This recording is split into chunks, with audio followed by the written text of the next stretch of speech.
ఐటీలో ఎంట్రీ కావాలా? Training software engineer గా అజా కోడింగ్ ట్యూటర్ లో 2 వీక్స్ ట్రయల్ పీరియడ్ లో వెంటనే చేరండి. Welcome to Suman. నేను మీ సుమన్ వినాగ్. అల్లు అర్జున్ ఇన్సిడెంట్కి సంబంధించినటువంటి ఏదైతే ఉందో ఇవాళ అటు ఇండస్ట్రీలోను ఇటు పాలిటిక్స్లోను దేశవ్యాప్తంగా కూడా ఒక చర్చనీయాంశంగా మారింది. అయితే ఇటు ఇండస్ట్రీ వైపు కనుక మనం చూసుకుంటే సంక్రాంతికి సంబంధించినటువంటి వాటిలో పెద్ద సినిమాలు రిలీజ్ అయ్యే అవకాశం ఉంది. ద సేమ్ టైం చాలామంది బెనిఫిట్ షోస్ ఎక్స్పెక్ట్ చేస్తూ ఉంటారు. ఇంకొక వైపు అంటే ఇండస్ట్రీ పరంగా ఈ విధంగా ఉంటే ఇది పొలిటికల్ టర్న్ తీసుకునేటప్పటికీ ఏ విధంగా ఉండబోతుంది అనేటువంటి దాని మీద ప్రతి ఒక్కరికి ఉత్కంఠ కూడా ఉంది. అండ్ జనవరి 10th వరకు కనుక మనం చూసుకుంటే సో ఈ బెయిల్ పొడిగింపు ఏదైతే ఉందో ఆ టైం వరకే ఉంది. ఈలోపు ఏం జరగబోయేటువంటి అవకాశం ఉంది అని కూడా ప్రతి ఒక్కరూ దీని గురించి మాట్లాడుకుంటూ ఉన్నారు. అయితే ఎంటైర్ ఇష్యూకి సంబంధించినటువంటి వాటిల్లో ఏ విధంగా టర్న్ అయ్యే అవకాశం ఉంది అనేది ఈరోజు మనతో పాటు హైకోర్టు అడ్వకేట్ రవీంద్రనాథ్ గారు ఉన్నారు. అది వారి మాట్లాడి తెలుసుకుందాం. Hello sir. హాయ్ అండి నాగరాజ్ గారు. వెళ్ళే కొద్దీ ఇన్సిడెంట్ ఎక్కడి నుంచి ఎక్కడికెక్కడికో వెళ్ళిపోతూ ఉంది సార్. అసలు ఎక్కడి వరకు ఇది వెళ్ళే అవకాశం ఉంది అంటే ఇన్సిడెంట్ జరిగినప్పటి నుంచి ఇప్పటి వరకు కనుక మనం చూసుకుంటే ఎటువైపు నుంచి ఎటువైపు వెళ్తుంది అని అంటే ఏం చెప్తారు? అటు పాలిటిక్స్, సినిమా రంగం, పబ్లిక్, మీడియా, పోలీసులు ఇట్లా ఎవరికి వారు ఒక జోనర్ తీసుకొని ఈ విషయం మీద ఏదైతే సంధ్యా థియేటర్లో జరిగిన దుర్ఘటన ఏదైతే జరిగిందో దీనికి సంబంధించి ఎవరి వెర్షన్స్ వాళ్ళ జోనర్లో ఇది ఒక ఫుట్బాల్ గేమ్ లాగా అయిపోయింది నాగరాజ్ గారు. గడిచిన కొద్ది రోజులుగా జరుగుతున్నటువంటి ఈ పరిణామాలన్నీ మనం చూస్తుంటే ఒక ఫుట్బాల్ గేమ్లో ఏ గోల్ ఎటువైపు వెళ్తుందో ఎవరు ఎటువైపు గోల్ కొడుతున్నారో తెలియనటువంటి ఒక డౌట్ఫుల్ సిచ్యువేషన్కి అయితే రేజ్ అయిపోయింది. ముఖ్యంగా జాన్యువరి, మీరు ఇందాక అన్నట్టుగా జాన్యువరి 10th డేట్ దగ్గరగా రావడం, ఈయన కూడా బెయిల్ ఇంకా ఆల్మోస్ట్ ఇచ్చి 4 వారాల వ్యవధి ఏదైతే కోర్టు నిర్ణయించిందో దాని ప్రకారంగా డేట్ కూడా నిర్ణీత గడువు కూడా దగ్గరగా రావడం.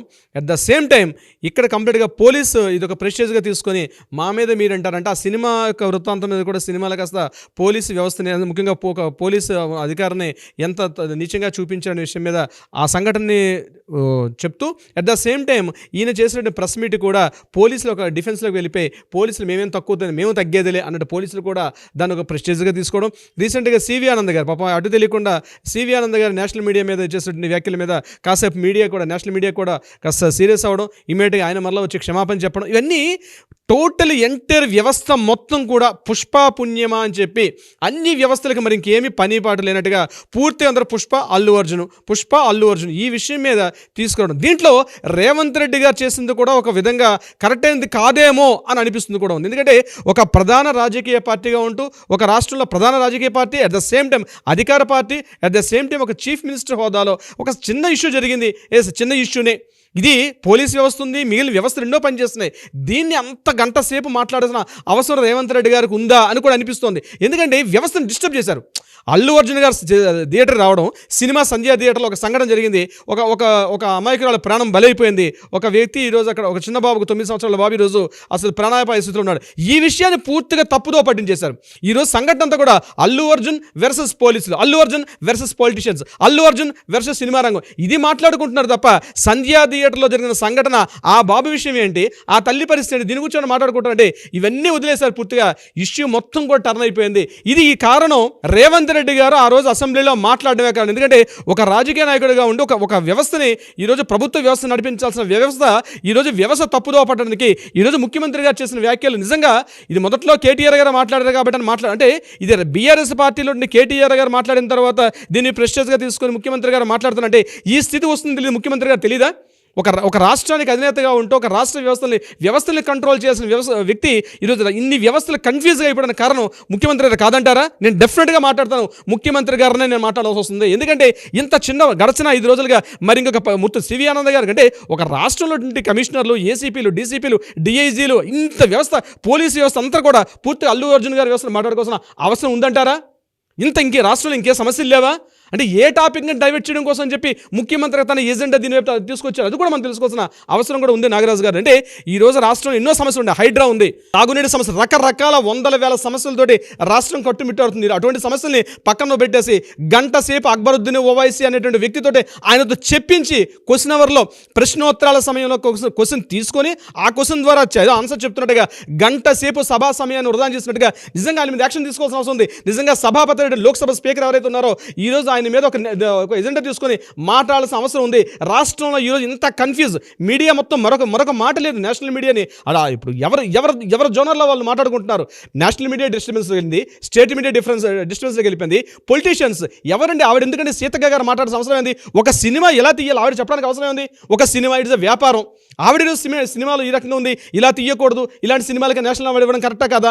ఆవిడ ఒక మంత్రి గారు, ఆవిడ సంబంధించిన ఏమున్నాయో ఆ సమస్యలు చూసుకోవాల్సిన మాట్లాడాల్సిన అవసరం ఉంది. అల్లు అర్జున్ ఒక సినిమా యాక్టర్, ఆయన ఒక సినిమా తీశాడు, ఇట్స్ వ్యాపారం. మీరే పర్మిషన్ ఇచ్చారు, మీరే బెనిఫిట్ షోలు ఇచ్చారు, మీరు పర్మిషన్ ఇచ్చారు కాబట్టి ఆయన సినిమాలు తీసుకున్నాడు, ఆయన బెనిఫిట్ షోలు వేసుకున్నాడు. ఇదంతా రాజకీయ, ఇదంతా ప్రభుత్వం అట్టర్ ఫెయిల్యూర్. ఈ రోజు రాష్ట్రంలో ఉన్నటువంటి కాంగ్రెస్ గవర్నమెంట్ అట్టర్ ఫెయిల్యూర్ అయింది. జస్ట్ ఇప్పుడే మనకు కొన్ని న్యూస్ చూస్తున్నాం నాగరాజ్ గారు. దీని మీద చిరంజీవి గారు ఆల్రెడీ సెంట్రల్లో లీడర్స్తో మాట్లాడడం జరుగుతుంది. దీని మీద రేవంత్ రెడ్డి గారు తీసుకున్న విధానం కరెక్ట్ కాదని చెప్పి రేవంత్ రెడ్డి గారు పై సెంట్రల్ గవర్నమెంట్ తోటి మాట్లాడడం, అంటే సెంట్రల్లో ఉన్నటువంటి ఆ పొలిటీషియన్స్, ఇంతకుముందు చిరంజీవి గారు టూరిజం మినిస్టర్గా పనిచేసి సెంట్రల్ గవర్నమెంట్లో యాజ్ ఎ కాంగ్రెస్ లీడర్గా ఆయనకు ఉన్నటువంటి పరిచయాల దృష్ట్యా ఆయన కొంత పైరువీలు చేసే పనులు కూడా ఉన్నారు. తన మేనల్లుండి తన కంట్రోల్ చేసుకునే పనులు ఉన్నారు. ఎవరు పనులు వాళ్ళు చేసుకుంటారు. కానీ నేను ఒకటి అంటాను సూటిగా నాగరాజ్ గారు, రాష్ట్రంలో ఈరోజు వ్యవస్థలు మొత్తం కూడా పక్కకి వెళ్ళిపోయి మరే సమస్య లేనట్టుగా పూర్తిగా ఈ ఇష్యూ మీద మాట్లాడుకోవడం, ఇది ముఖ్యమంత్రి స్థాయిలో ఉంటున్న వ్యక్తి ఆయన స్వతహాగా చేసినటువంటి ఇష్యూ ఇది. ఆయన ఇమీడియట్గా ఆయన దీనికి సొల్యూషన్ ఇవ్వాల్సిన అవసరం ఉంది.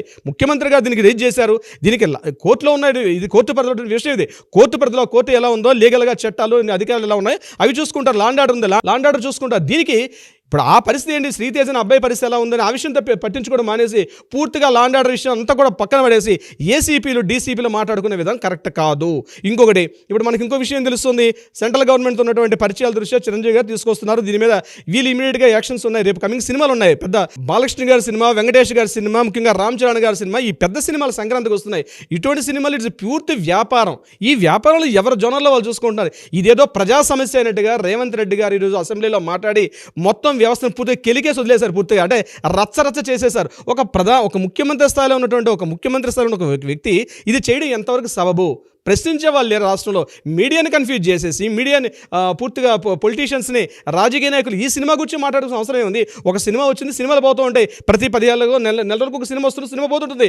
అల్లు అర్జున్ గారు తీసుకున్న సినిమా ఇది. ఆ సినిమా హిట్ అయితే జనాలు ఆదరిస్తే సినిమా హిట్ అవుతుంది, లేకపోతే ఫెయిల్ అయిపోతుంది. దానికోసం ఎంటైర్ పూర్తి రాష్ట్ర వ్యాప్తంగా ఉన్న అన్ని యంత్రాంగాలన్నీ కూడా ఇదే పని మీద మాట్లాడడం కరెక్ట్ అయిన విధానం కాదు. దీని మీద చిరంజీవి గారు ఆల్రెడీ ఒక స్టేట్మెంట్ ఇవ్వాల్సిన అవసరం కూడా ఉంది. ఆయన రేవంత్ రెడ్డి గారు చేసిన పనికి చిరంజీవి గారు ఈరోజు ప్రెస్ మీట్ పెట్టి మాట్లాడాల్సిన అవసరం ఉంది ఒక సినిమా పెద్దగా. ఎందుకంటే ఆయన సినిమాకి దిక్కుగా ఉన్నారు, రాష్ట్రంలో కూడా ఆయనకంటే ఒక ఇమేజ్ ఉంటుంది. కాబట్టి దీన్ని ఇప్పటికైనా ఫుల్ స్టాప్ చేస్తే తప్ప నాగరాజ్ గారు, లేకపోతే వ్యవస్థలు అసలు మనకి ఇటు వెళ్తుంది, మన వ్యవస్థ ఎడిపోతుంది, పరిస్థితి ఎడిపోతున్నాయి, మనకు అర్థం కాని ఒక కన్ఫ్యూజ్ దిశలో ఉన్నాం నాగరాజ్ గారు. ఇదే విషయం ఇంతకు ముందు చంద్రబాబు నాయుడు గారి విషయంలో, ఇదే ఆయన జైల్లో పెట్టినప్పుడు చంద్రబాబు నాయుడు గారు అంటే మాజీ ముఖ్యమంత్రి స్థాయిలో ఆయన జైల్లో పెట్టినప్పుడు, ఈరోజు అల్లు అర్జున్ గారు ఈరోజు హైకోర్టులో బెయిల్ పిటిషన్ రద్దయితే ఇమీడియట్గా సుప్రీంకోర్టు మెట్లు ఎక్కుతారు. సుప్రీంకోర్టులో ఆయనకు ఉన్నటువంటి పరపతి, ఆయన బలంతో సుప్రీంకోర్టు నుంచి కూడా బెయిల్ తీసుకొచ్చే అవకాశం ఉంటుంది డెఫినెట్గా. ఎందుకంటే కింద కోర్టు కొడితే పైకోర్టుకి అప్పీల్ చేసుకుంటాం, పైకోర్టు నుంచి కూడా తీసుకొచ్చే అవకాశం ఉంటుంది. ఈ చిన్న ఇష్యూ లాజిక్ ఎందుకు మిస్ అయిపోతున్నారు?